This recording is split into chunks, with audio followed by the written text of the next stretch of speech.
السلام علیکم۔ آج ہم سورۃ نساء کی چند آیات کا ترجمہ پڑھیں گے اور ان کی تفسیر کا جائزہ بھی لیں گے۔ بسم اللہ الرحمن الرحیم۔ لوگوں اپنے رب سے ڈرو جس نے تم کو ایک جان سے پیدا کیا اور اسی جان سے اس کا جوڑا بنایا گیا، اور ان دونوں سے بہت مرد عورت دنیا میں پھیلا دیے۔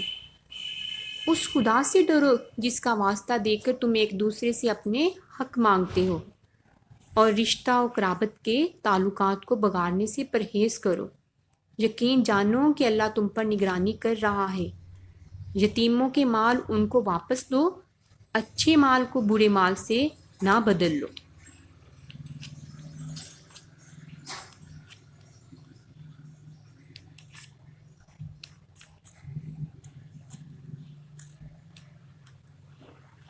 تم کو ایک جان سے پیدا کیا،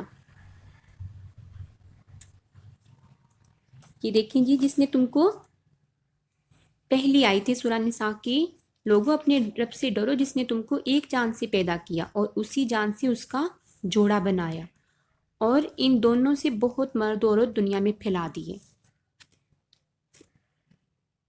اب اس کی ہم تفسیر دیکھتے ہیں۔ تم کو ایک جان سے پیدا کیا، یعنی نوع انسانی کی تخلیق ابتدا ایک فرد سے کی۔ دوسری جگہ قرآن خود اس کی تشریح کرتا ہے کہ وہ پہلا انسان آدم تھا جس سے دنیا میں نسل انسانی پھیلی، اسی جان سے اس کا جوڑا بنایا۔ اس کی تفصیلی کیفیت ہمارے علم میں نہیں ہے۔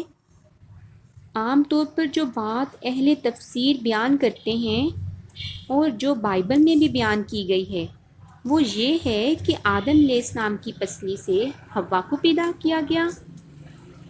تلمود میں اور زیادہ تفصیل کے ساتھ یہ بتایا گیا ہے کہ حضرت حوا کو حضرت آدم علیہ السلام کی دائیں جانب کی 13ویں پسلی سے پیدا کیا گیا تھا، لیکن کتاب اللہ اس بارے میں خاموش ہے، اور جو حدیث اس کی تائید میں پیش کی جاتی ہے اس کا مفہوم وہ نہیں ہے جو لوگوں نے سمجھا ہے۔ لہٰذا بہتر یہ ہے کہ بات کو اسی طرح مجمل رہنے دیا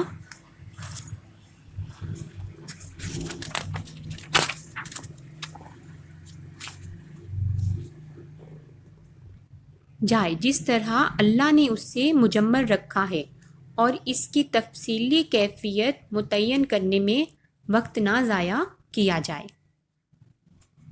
نمبر 2،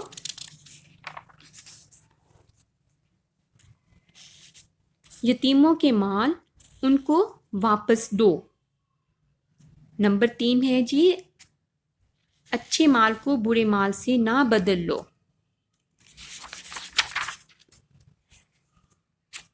نمبر 2 پہ ہم دیکھتے ہیں جی، یتیموں کے مال ان کو واپس دو، یعنی جب وہ بچے ہیں، جب تک وہ بچے ہیں ان کے مال انہی کے مفاد پر خرچ کرو، اور جب بڑے ہو جائیں تو جو ان کا حق ہے وہ انہیں واپس کر دو۔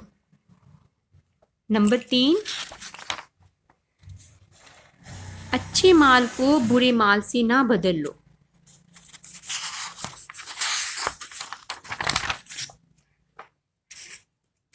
جامعہ فکرہ ہے، جس کا ایک مطلب یہ ہے کہ حلال کی کمائی کے بجائے حرام خوری نہ کرنے لوگو، اور دوسرا مطلب یہ ہے کہ یتیموں کے اچھے مال کو اپنے برے مال سے نہ بدل لو۔ اچھی بات پھیلانا بھی صدقہ ہے۔ اللہ تعالیٰ ہمیں قرآن کو سمجھنے اور اس پر عمل کرنے کی توفیق دے، آمین۔ خدا حافظ۔